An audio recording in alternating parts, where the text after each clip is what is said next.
menyelam minum air. Jadi sebetulnya hampir sama gitu ya. Jadi ada di topik PMM dengan pendidikan guru menggerakkan tuh hampir saling berkaitan sebetulnya. Mungkin ini untuk ada beberapa bapak ibu guru semua mungkin sudah ada ketiga kalinya mungkin ini ya yang sudah mengimbaskan tema budaya positif ini mulai dari Bunda Risa dan Pak Agus dan mungkin saya sekarang. Jadi mungkin yang sudah paham mungkin kita akan mendalami lebih lanjut lagi, kemudian memperlihatkan lagi apakah aksi nyatanya nanti sudah konsisten atau belum mengenai budaya positif seperti itu. Nah, sebelum kita memulai acara pengibasan ini, coba saya minta kepada Bapak Ibu guru semua untuk berpasangan dan melakukan senyum selama 30 detik.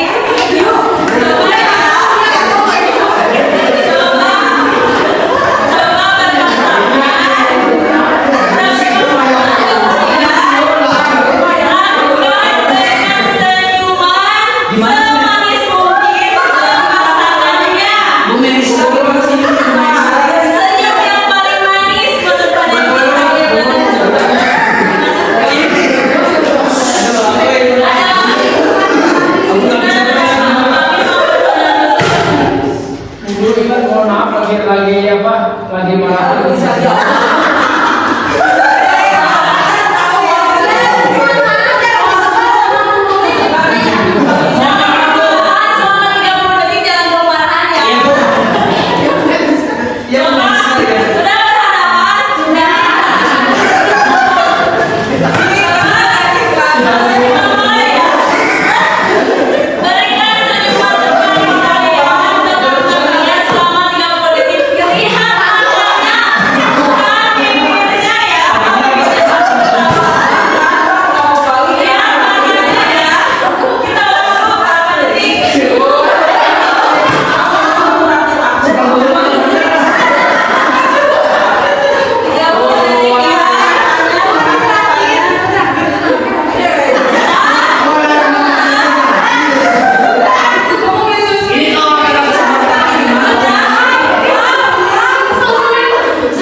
Sebentar saya bagikan dulu.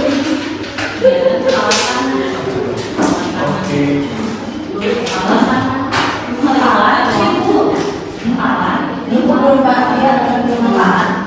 Boleh, Bu, ya?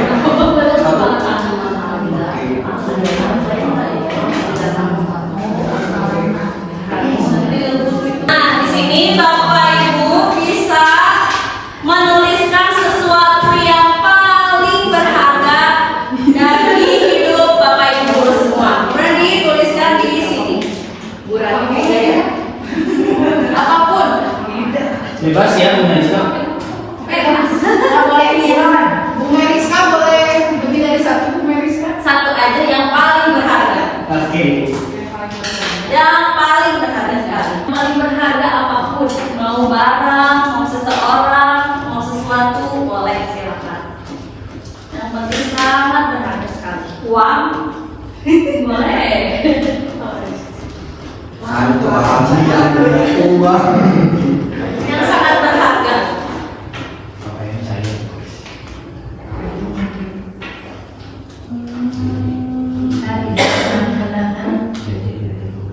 Sudah, Bapak Ibu? Sudah menuliskan? Sudah, Bu. Saya mau meminta salah seorang guru untuk memperlihatkan apa yang paling berharga. Tapi nanti ada seseorang yang memintanya. Coba saya minta Bu Ayu buat ke depan. Bapak coba. Ke depan. Nah, coba si kertasnya dikepalkan, dilipat dan dikepalkan seperti ini. Kemudian saya minta Pak Neti untuk ke depan lagi.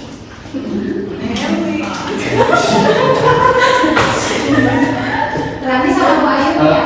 Coba kan ini sama-sama saling mempunyai sesuatu yang berharga di kertasnya. Ya. Coba sama Neti bujuk atau ungkapkan sebuah kata atau rayuan yang memang bisa membuat Bu Ayu memberikan sesuatu yang berharganya untuk Neti. Gimana? Gimana? Coba. Gimana? Ganti. Nggak bercanda ya? Bercanda ya? Nggak bercanda ya? Bujuknya gimana, Bu Ayu? Foto ya. Bu Ayu. Bu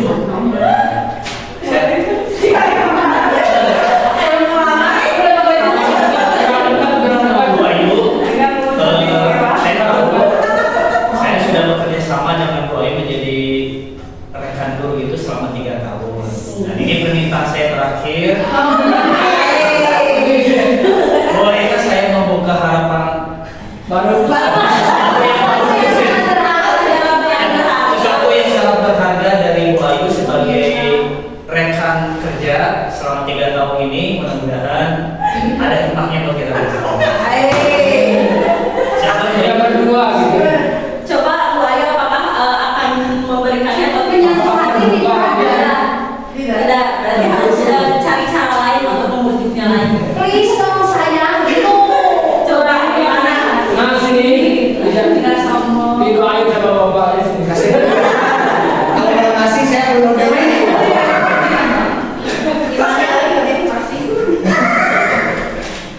Yang Bu pasti. Ayu, mohon maaf kemarin kalau saya salah mengirimkan nomor rekening. Jadi itu permintaan saya. Saya berharap Bu Ayu bisa memaafkan saya. Meminta harapan baru dari Bu Ayu. Maaf saya nggak bisa basa-basi dia. Nggak bisa Bu. Nggak bisa. Bagaimana Bu Ayu apakah memberikannya? Yes, Ayu.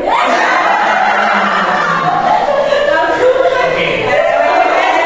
Coba kasihkan Bu Ayu. Ini.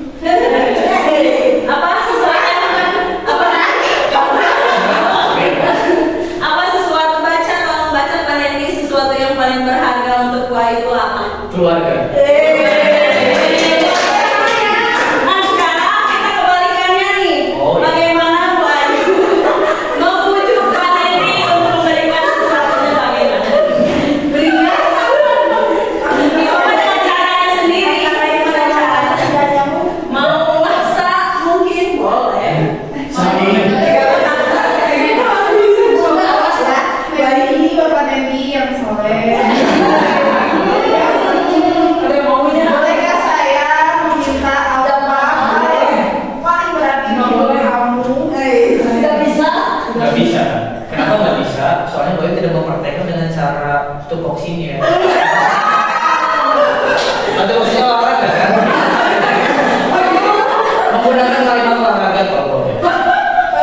seadanya, misalkan tadi ya yang tadi dikepalkan. Nah, bisa seperti itu. Apapun hal apapun bisa untuk mengontrol murid. Kemudian ada juga ilusi bahwa kritik dan membuat orang merasa bersalah. Tadi ada juga mungkin tadi Bu Ayu juga merasa karena saya merasa bersalah jadi ya sudahlah saya memberikan sesuatu itu kepada Pak ini. Kemudian ada juga ilusi bahwa semua penguatan positif, efektif dan bermanfaat. Jadi tadi dengan rayuannya yang sangat luar biasa ya dari Pak Neni dan Bu Ayu sehingga perasaan Bu Ayu dan Pak Neni tadi meleleh gitu ya untuk bagaimana memberikan sesuatu yang paling berharga ini. Terpaksa. Nah, ada juga ilusi bahwa orang dewasa memiliki hak untuk memaksa. Jadi di sini kita biasanya guru juga suka ya kadang mana sih ini PR-nya misalkan. Padahal sebetulnya memang itu kewajiban siswa, tapi ada juga siswa yang memang nanti malu bentar dulu gitu ya. Jadi ada seperti itu. Next.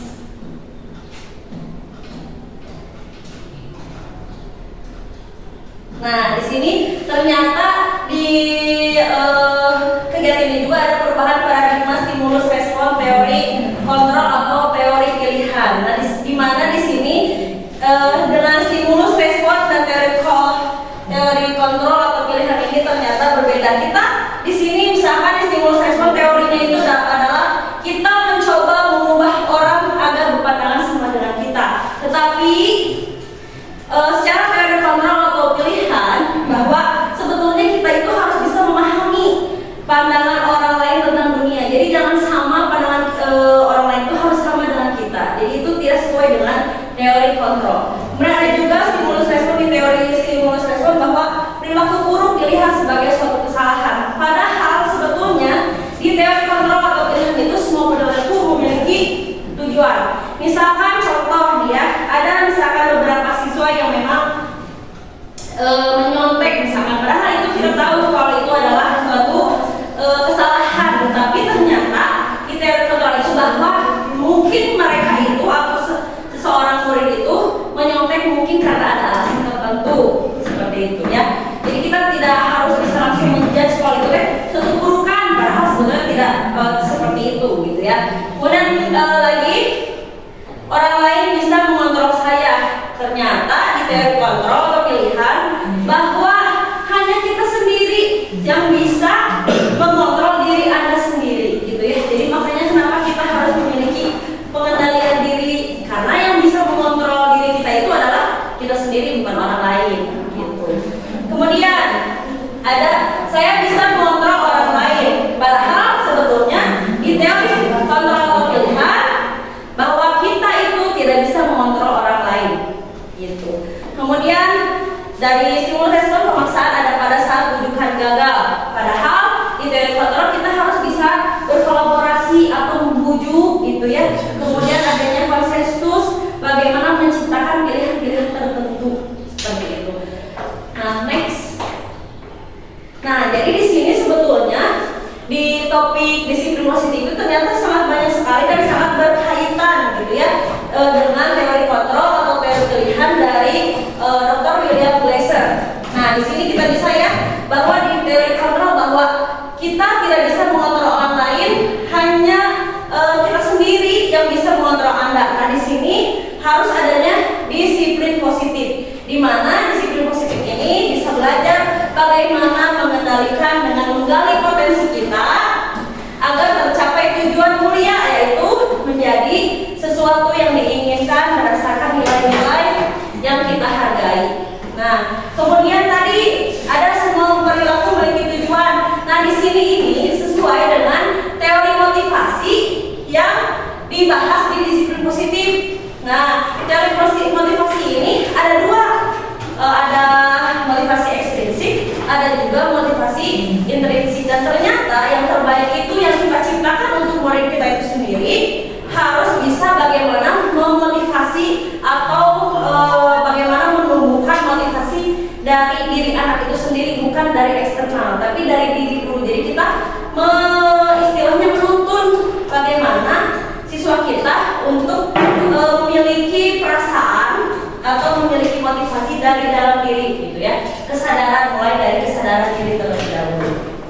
Kemudian ada sini tadi ya model berpikir menang-menang atau win-win solution, kolaborasi dan konten penciptaan pilihan-pilihan baru. Nah di sini ada kaitannya dengan 5 positif kontrol di topik disiplin positif, yaitu kita sebagai guru kita ada di 5 posisi kontrol. Kita mungkin berbeda ya, setiap orang itu posisi kontrolnya sebelah mana. Nanti akan saya jelaskan di slide selanjutnya. Kita next lagi. Nah, jadi sebetulnya seorang guru yang baik, guru yang hebat harus memiliki kemampuan dalam mewujudkan budaya positif atau budaya sekolah gitu ya, yang memang bisa dijalankan dengan menerapkan konsep-konsep inti. Ternyata banyak ya budaya positif itu, mulai dari disiplin positif, kemudian motivasi perilaku manusia, kemudian keyakinan sekolah atau kelas, kebutuhan dasar manusia, posisi kontrol restitusi, dan segitiga restitusi. Ternyata banyak sekali PR kita sebagai guru gitu ya. Nah di sini kita mulai ke topik yang disiplin positif. Nah ini disiplin positif ini merupakan suatu cara penerapan disiplin yang memang mengajarkan anak bagaimana harus bertanggung jawab dan menumbuhkan kesadaran diri, nilai-nilai berdasarkan nilai-nilai kreatif gitu ya. Nah disiplin positif ini pasti kita diarahkan ke lebih yang positif lagi gitu ya. Bagaimana sih si anak itu bisa mengontrol dirinya dalam melakukan segala tindakan. Jadi biasanya harus berpikir dulu sebelum bertindak gitu ya, dan menyadari berdasarkan motivasi internal ya, bukan akibat paksaan atau motivasi eksternal gitu. Nah untuk mewujudkan disiplin positif, maka sebetulnya kita sebagai guru harus memiliki atau melaksanakan nilai-nilai bersama atau nilai-nilai kebajikan universal, di mana nilai-nilai kebajikan itu adalah suatu nilai-nilai positif manusia yang merupakan tujuan mulia yang ingin dicapai setiap individu. Nah, nilai-nilai ini bersifat universal dan melintasi bisa bahasa, suku, bangsa gitu ya, agama maupun latar belakang. Nah, untuk di kurikulum Merdeka ini nilai-nilai kebajikan yang memang kita tumbuhkan itu yaitu mengacu kepada profil pelajar Pancasila. Yang pertama, beriman bertakwa kepada Tuhan Yang Maha Esa dan berhak mulia, mandiri, berkebenaran global, bergotong royong, kreatif, dan bernalar kritis. Nah ini sebetulnya profil pelajar Pancasila ini adalah suatu nilai kebajikan universal yang memang kita yakini bersama seluruh Indonesia gitu ya. Boleh di next lagi. Nah, next lagi. Nah, di sini ternyata ya kan mungkin Bapak Ibu guru semua selalu mungkin saya juga termasuk gitu ya, masih melakukan atau memberikan suatu penghargaan atau reward kepada siswa. Nah, sebetulnya ternyata setelah saya pelajari, menurut Alfison bahwa ternyata kalau penghargaan itu sama dengan hukuman. Jadi dalam arti meminta atau membujuk seseorang melakukan sesuatu untuk memenuhi suatu tujuan tertentu. Jadi sebetulnya ternyata banyak dampaknya ketika kita memberikan reward kepada anak. Nah, ternyata menurut Alfison ini banyak sekali dampaknya, mulai pengaruh jangka pendek dan panjang. Mungkin karena adanya reward bisa jadi ketergantungan anak karena motivasinya hanya eksternal, bukan diri sendiri, tapi lebih ke saya pengen hadiah dari ibu.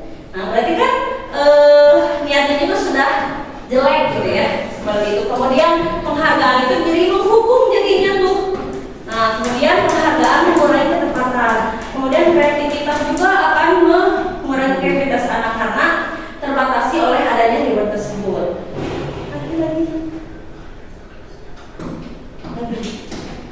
Nah, jadi terus bagaimana tuh ya kalau misalkan kita bisa mengganti penghargaan itu gitu ya, atau reward itu. Nah, ternyata di sini juga ada nih alternatif lain bagaimana kita memberikan suatu apresiasi ternyata. Tapi apresiasinya nih, misalkan beri pengakuan secara khusus kepada anak, misalkan anak baik sekali ya nak, misalkan kamu sangat hebat sekali, kamu sesuai, misalkan atau misalkan kamu sudah mencapai, misalkan bisa perkalian, sudah bisa mencapai perkalian.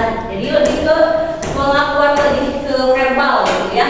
Kemudian beri pengakuan secara pribadi. Nah, selain tadi secara khusus, secara pribadi juga mungkin bisa heart to heart gitu ya untuk memuji si seorang murid itu. Kemudian bisa beri pengakuan kepada semua murid bergantian. Jadi jangan hanya murid tertentu saja atau yang pintar saja, tetapi ternyata ya setelah kita pelajari lagi, kita juga mungkin misalkan kan murid itu kemampuannya berbeda ya.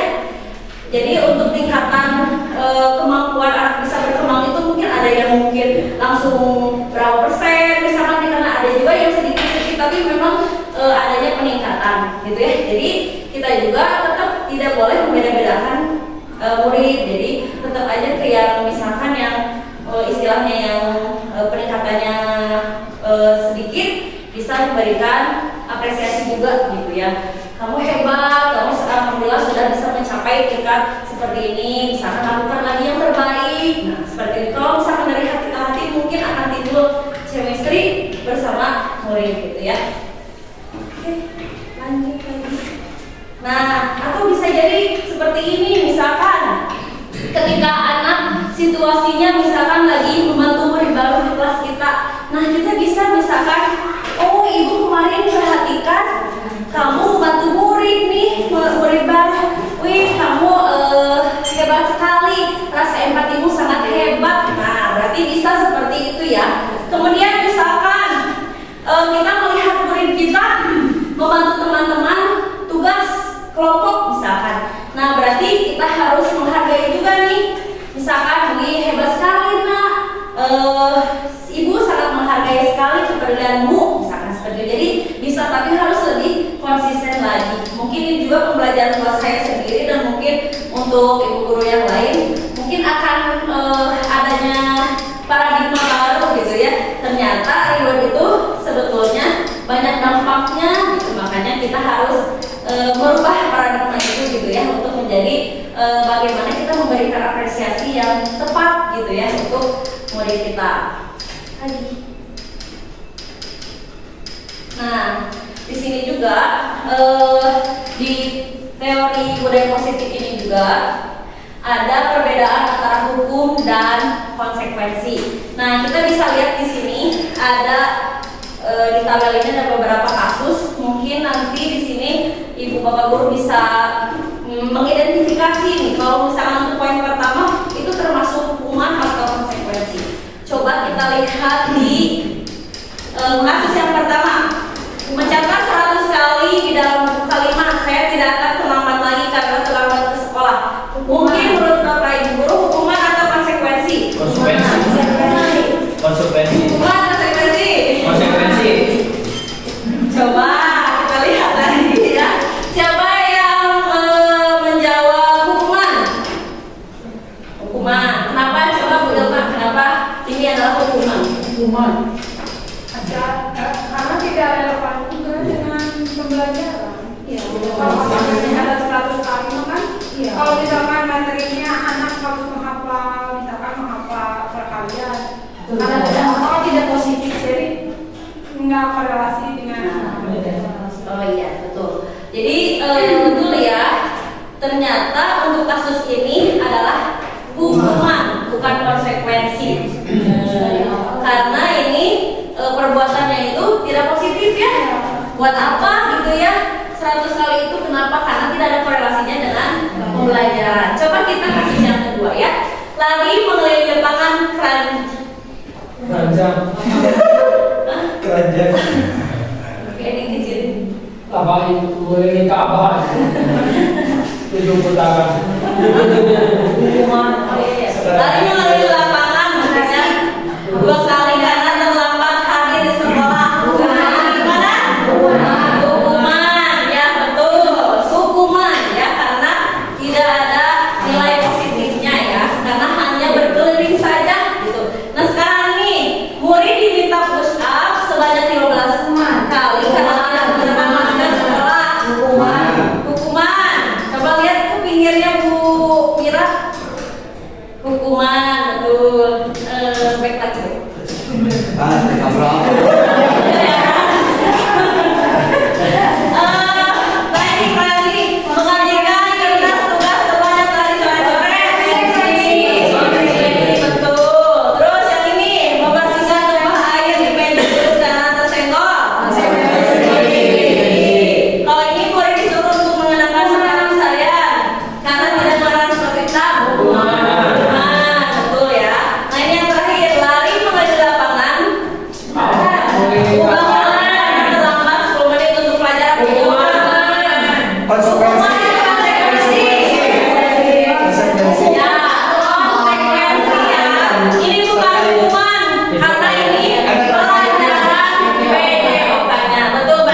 ininya nyambung ke bullying ya.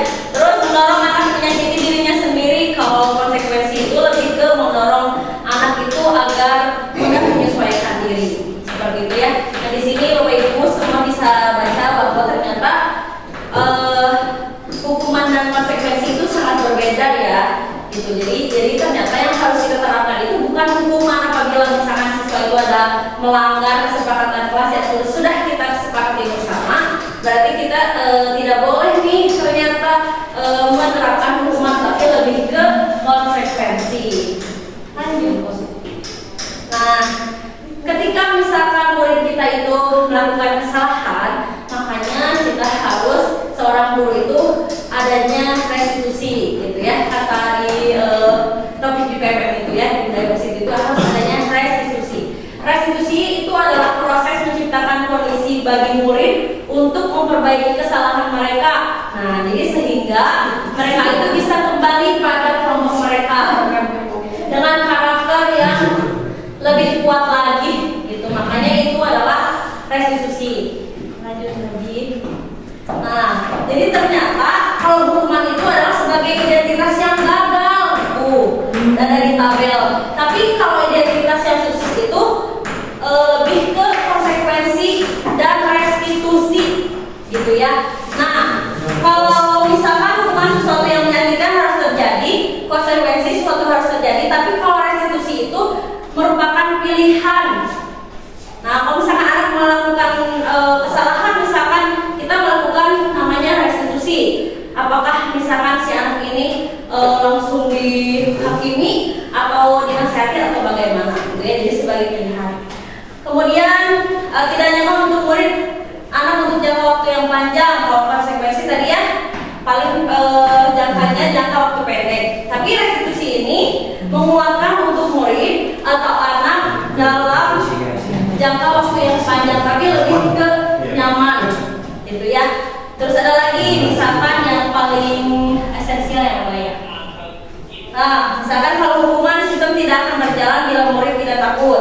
Kalau konsekuensi pasti memerlukan monitoring dan supervisi terus menerus dari guru, gitu ya. Kalau restitusi murid belajar bertanggung jawab untuk perilakunya. Gitu. Lanjut lagi. Nah, makanya salah satu restitusi itu yaitu membuat keyakinan sekolah atau kelas. Nah, karena ini juga sebagai bagaimana kita menciptakan budaya sekolah yang positif, gitu ya, atau budaya kelas yang positif. Di mana di sini di keyakinan kelas ini sama kesepakatan. Sama. Tapi di sini keyakinan sekolah atau kelas, guru berperan dalam mewujudkan terbentuknya keyakinan sekolah atau kelas dengan adanya kesepakatan antara guru dan murid. Ini maksudnya mungkin di kelas ya. Kemudian keyakinan kelas ini tujuannya adalah untuk mendukung motivasi intrinsik dari anak atau kesadaran diri dari anak. Makanya di sini keyakinan sekolah itu atau kelas harus berupa pernyataan-pernyataan universal yang mudah diingat dan dipahami dan harus diterapkan di lingkungan sekolah, gitu ya. Nah, coba di sini saya punya 2 gambar. Menurut Bapak Ibu guru mana nih yang termasuk kesepakatan kelas yang mana? Kanan. Yang kiri atau yang kanan? Yang kiri. Yang kiri atau yang kanan? Yang kiri dari sini. Ini kiri, ini kanan. Kiri. Yang kiri, kalau yang kanan luas. Lebih ke restitusi deh biasanya kanan ya. Luas. Jadi yang kiri Tidak spesifik. Atau lebih ke etika sih. Spesifik. jadi yang kiri yang kanan. Yang kiri. Sepakat yang kiri? Yang kanan. Yang kanan. Kenapa alasannya Bu Yulna? Kalau kesepakatan itu ada kedua belah pihak yang sepakat. Kami guru dan murid saling menyayangi, berarti dua-duanya ada kesepakatan saling menyayangi. Jadi yang kiri yang kanan.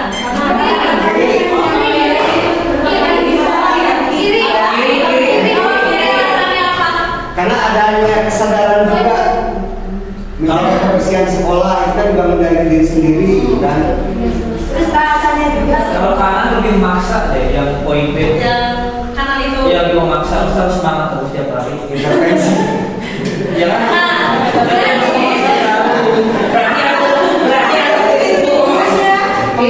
Berarti ada upaya untuk restitusi kan yang poin B itu. Poin B. Itu sifatnya memaksa. Kan saya masih Itu kita pegang pengakuan ya.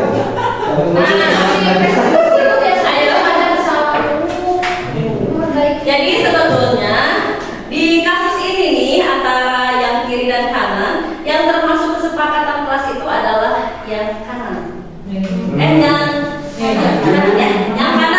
Kenapa yang kanan? Betul ya tadi kata Bu Ilna, ada kesepakatan antara bersama antara guru dan murid. Kalau ini kan datang tepat waktu mengucapkan salam siapa? Gitu kan. Kemudian kan ternyata kesepakatan kelas itu harus bersifat universal, bukan spesifik, tapi ternyata universal. Ada nilai-nilai kebajikan yang kita yakini bersama. Itu makanya kenapa dalam pembuatan keyakinan kelas itu, dalam membuat keyakinan kelas itu kita tidak boleh adanya apa namanya kata-kata yang negatif, misalkan dilarang, terlambat. Nah itu tidak boleh. Jadi kesepakatan kelas itu harus nilai-nilainya itu nilai yang positif. Contohnya tadi kami dan guru dan murid yang saling menyayangi. Berarti kan di sana ada spesifiknya pasti banyak banget gitu ya. Tapi lebih ke universalnya itu seperti ini. Jadi makanya kami diajarkan bahwa dalam pembuatan kesepakatan kelas ternyata ada beberapa tahap gitu. Kalau bedanya yang aktif dalam pembelajaran dengan kami murid yang semangat belajar apa bedanya? Ya berarti kalau misalkan kami murid yang peduli dengan kami murid yang semangat belajar, berarti kalau semangat itu menunjukkan kayak gimana? Aktif, interaktif, Berarti dalam pembelajaran itu semangat. kolaborasi, itu semangat belajar. Mau di gitu ya. Jadi sebetulnya di sebelah kanan. Saya juga mungkin jadi belajar juga ya mengidentifikasi kembali bagaimana kesepakatan-kesepakatan yang kami harus buat sebagai guru. Ternyata ada tahapannya. Ternyata ya bukan langsung jeblak begitu aja. Misalkan ada yang misalkan kita di kesepakatan semua siswa misalkan ada yang dilarang terlambat atau dilarang berisik. Nah ternyata itu tidak dimasukkan sebagai kesepakatan tapi lebih ke aturan. Bukan kesepakatan tapi lebih ke aturan atau peraturan. Jadi makanya kesepakatan kelas itu harus menggunakan kalimat-kalimat positif karena secara psikologi kita untuk mengingat itu misalkan dilarang terlambat, jadi kita mengingatnya bukan dilarangnya tapi terlambatnya gitu. Tapi kalau misalkan dengan nilai yang positif, kita misalkan kami dan guru murid yang saling menyayangi, berarti kan kita yang diingatnya adalah saling menyayangi gitu ya, supaya itu Ya saling jadi menyayangi. sama saya juga jadi belajar gitu ya. Jadi sama-sama belajar kita semua ya. Itu memperbaiki kesepakatan kelas gitu ya. Kalau kesepakatan kelas ada reward sama punishment nggak? Kalau di mana kesepakatan kelas tidak. Kan tadi rewardnya itu adalah apresiasi. Kalau hukuman kan nggak ada, tapi lebih ke konsekuensi. Iya, konsekuensi maksudnya punishmentnya gitu. Hukumannya ada. Ya. dari ujian punishment. Ya. Oke, Kalau nomor kalau nomor C, B. Semangatnya untuk mulai belajar itu. kami Nah, mulai. ini dari situ kelihatan bahwa kesepakatan itu dibuatnya berdasarkan pilihan. Dan kami yang nanya, misalkan sama gitu, kenapa yang jadi kesehatan itu kesepakatan? Walaupun kami murid dan yang guru, tapi terlihat bahwa murid terlibat dalam pembuatan kesepakatan. Karena ada kata kami. Kalau aktif dalam pembelajaran, ya itu siapa tadi? Jadi lebih jelas Kami kami yang murid yang kalau nomor satu mah guru dan murid. ya. Di sini juga yang poin B dan C itu kami, berarti kita semua terlibat. Jadi bukan hanya siswa aja yang harus semangat belajar, tapi ternyata guru juga harus ikut Lebih semangat. memfasilitasi. Berarti ya lebih ke Jadi nomor satu mah harus pakai guru ya. enggak juga sih, enggak juga bisa kami gitu. Ini mah hanya contoh studi. Kan di ini satu kata kami itu guru dan murid. Berarti nomor A itu kami. Dan Jadi tidak usah banyak itu. Kami itu kalau yang bawahnya. Ini mah pengecoh aja mungkin gitu ya. Mau bisa membanding gitu. Setelah proses yang dilakukan bareng-bareng antara guru dan murid, pasti kalimat kami teh sudah mewakili dan kelas itu. Jadi sebetulnya bisa kalau misalkan kita kami aja juga bisa, jadi nggak harus ada murid dan guru juga nggak apa-apa gitu. Yang penting kami kemudian kita coba akan sekarang ya. Jadi tidak langsung. Jadi domba ya kami ya guru dan murid tidak langsung. Seharusnya bisa jadi kami aja juga nggak apa-apa. Terus Nah saya sekarang kemudian kesepakatan mesti salah. Sambutan. nah di sini juga kan ada ya di online shop gitu ya, di Shopee kita lihat sudah ada tersedia kesepakatan kelas. Nah menurut Bapak Ibu guru bagaimana tanggapannya mengenai ada penjualan kesepakatan kelas? Apakah setuju atau tidak? Tidak. Tidak. Kenapa buat terlalu apa? Umum ya? Kayak ya tidak spesifik atau karena kelas Tidak tahu kondisi.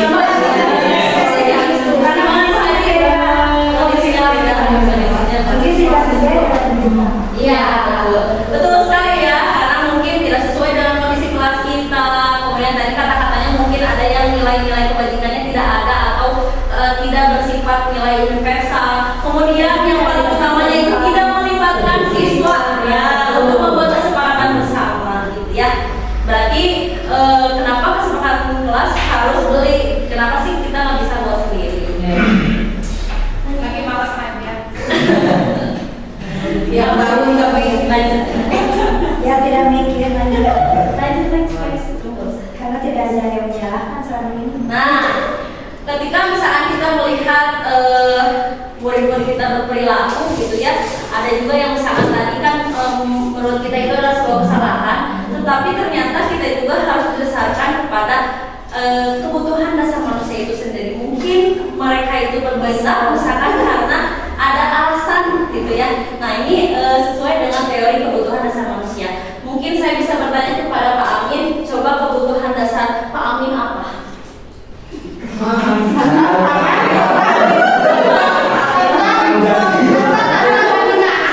Kebutuhan dasar keadilan. Keadilan. Mungkin akan berbeda mungkin ya kebutuhan dasarnya. Mantini kebutuhan dasarnya.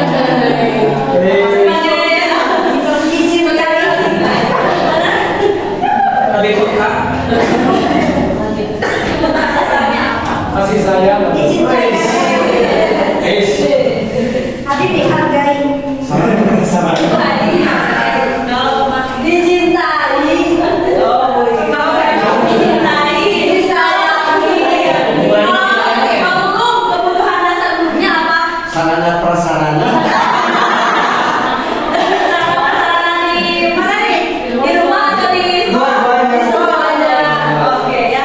Jadi kebutuhan dasar manusia itu adalah ketika seorang, nah di sini kita misalkan dilihat dikaitkan dengan perilaku siswa gitu ya, bahwa ketika seorang murid melakukan satu perbuatan yang bertentangan dengan nilai-nilai kebajikan atau tidak sesuai dengan kesepakatan kelas yang kita sepakati bersama atau melanggar peraturan, hal itu sebenarnya disebabkan mereka gagal nih untuk memenuhi kebutuhan dasar mereka gitu ya. Jadi mungkin mereka melakukan sesuatu kesalahan itu karena mungkin ada alasan tertentu.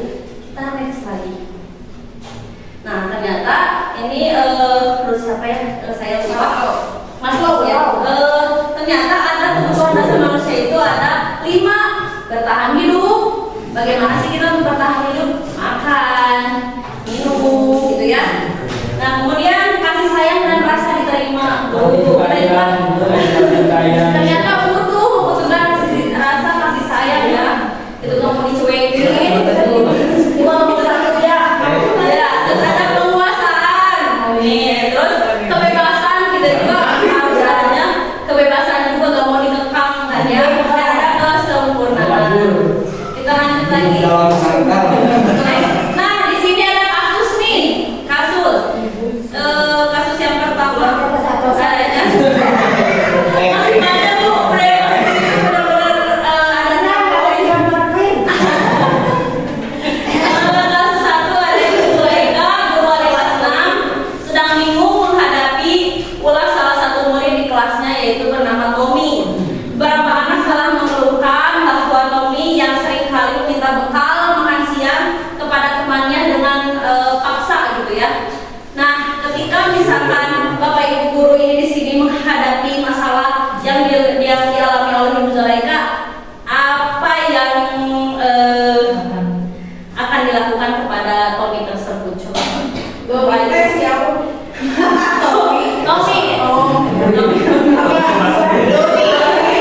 Coba gimana Bayu? Coba apa yang harus kita lakukan nih? Kalau misalkan kita mengalami kasus seperti Ibu Zulaika, apa yang kita harus lakukan kepada Tommy?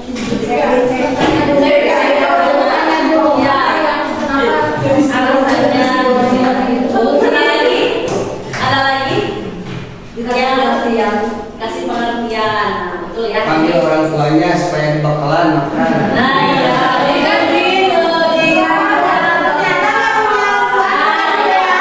Jadi ternyata pasti kita sebagai guru juga pasti akan memperlakukan Tommy itu pasti sangat berbeda-beda. Tadi kan cek and cek dulu, ketemu lagi, terus kasih pengertian, ketemu Isma, kita juga sama ya. Makanya itu adalah yang disebut dengan restitusi, gitu ya. Next lagi, restitusi, gitu ya. Nah di sini ternyata apabila misalkan kita mendalami lebih lanjut, gitu ya, dari permasalahan si Tommy, ternyata bisa jadi nih alasan Tommy itu yang pertama misalkan karena ia sangat lapar, kemudian tidak dikasih bekal misalkan oleh ibunya, berarti kan sebetulnya Tommy itu sedang berusaha dipenuhi oleh kebutuhan dasar dia, yaitu bertahan hidup.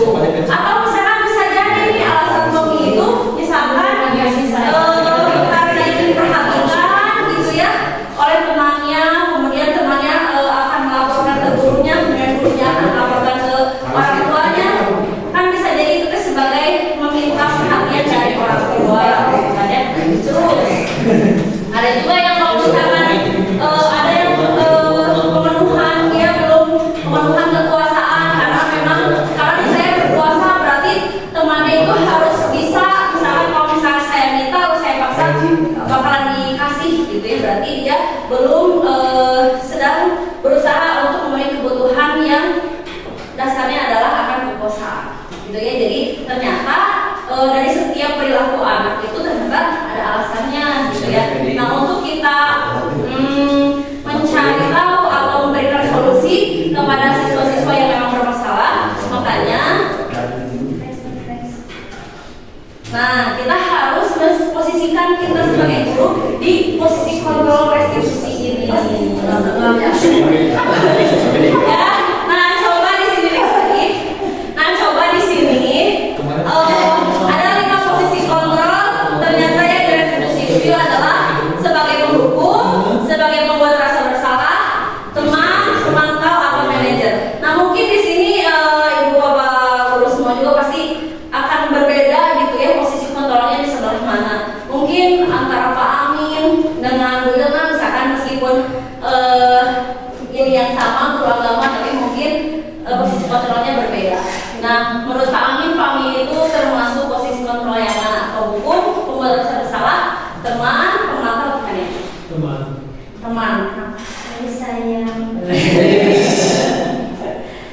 Sekarang sudah banyak teman gitu ya, banyak gitu ya. Ya gitu ya. Jadi sebetulnya di sini ada ciri-cirinya nih.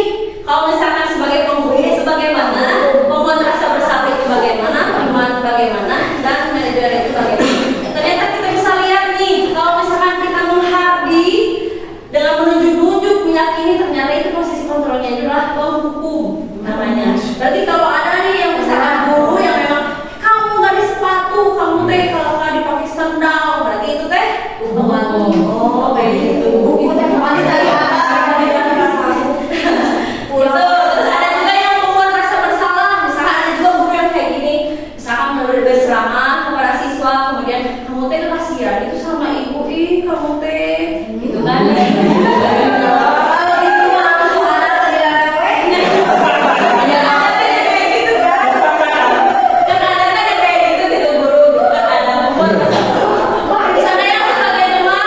Nah, misalkan, ayolah lakukan demi ibu, kamu harus bisa menuruti kesepakatan di kelas yang kita sepakati bersama, misalkan itu sebagai teman. Tapi terkadang sebagai teman itu kalau sekarang kan karena sekarang ibu jadi nggak ada gap gitu ya antara guru dengan murid. Nah, ternyata sebetulnya secara idealnya identitas yang berhasil itu kita diposisikan sebagai manajer. Jadi tidak boleh menghardik, tidak boleh membuat rasa bersalah, tapi kita harus lebih ke mengajukan pertanyaan-pertanyaan, kemudian kepada siswa itu bagaimana sih dia untuk melakukan pertumbuhan kesadaran diri dia terhadap apa yang dia lakukan. Makanya adanya namanya tipsnya itu adalah segitiga restitusi. Lanjut ya. Nah, gitu ya.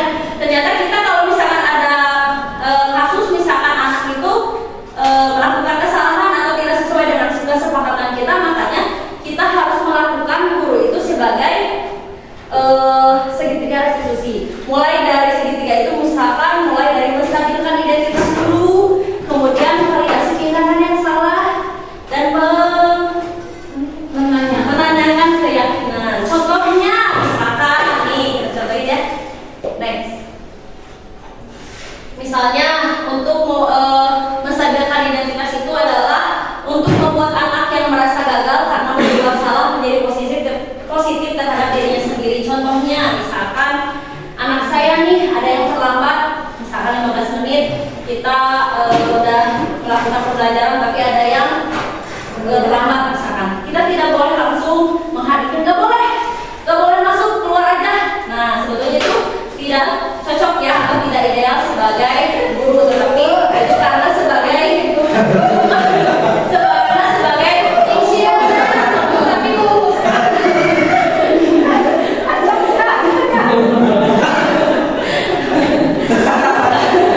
ya mungkin tidak semuanya belajar ya, kita semuanya lagi belajar. Ya, karena mungkin kita udah belajar ini, mungkin nanti kita akan adanya pembelajaran gitu ya, kita berubah bersama-sama. Sama saya juga seperti itu. Makanya kita belajar bersama. Jadi misalkan ada yang terlambat, nah jadi kita harusnya itu adalah memanggilnya ketika misalkan waktu istirahat. Di sini mana? Apa yang ngobrol? Gimana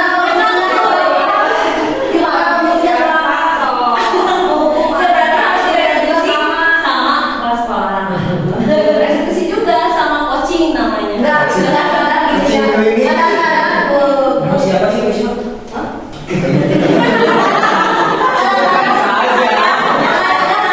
Sebutkan aja. Kalau saya 11 dari 100. Sebutkan aja.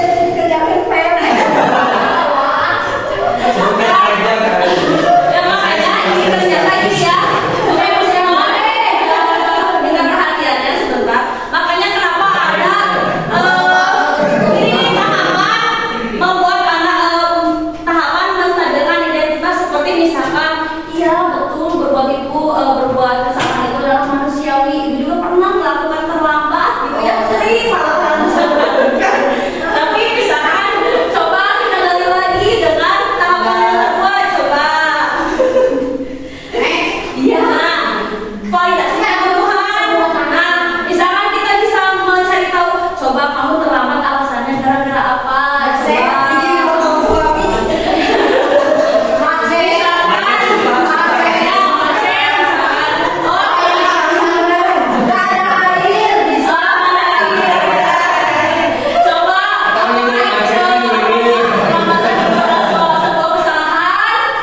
Kesalahan pasti mungkin ketika kita menggali alasan-alasannya, mungkin anak akan tersadar, iya Bu, saya memang salah karena terlambat, apalagi gitu ya, misalkan seperti jadi alasannya mengapa gitu ya. Jadi kita bisa menggali pertanyaan dari pertanyaan-pertanyaan itu. Kemudian yang terakhir adalah tahapan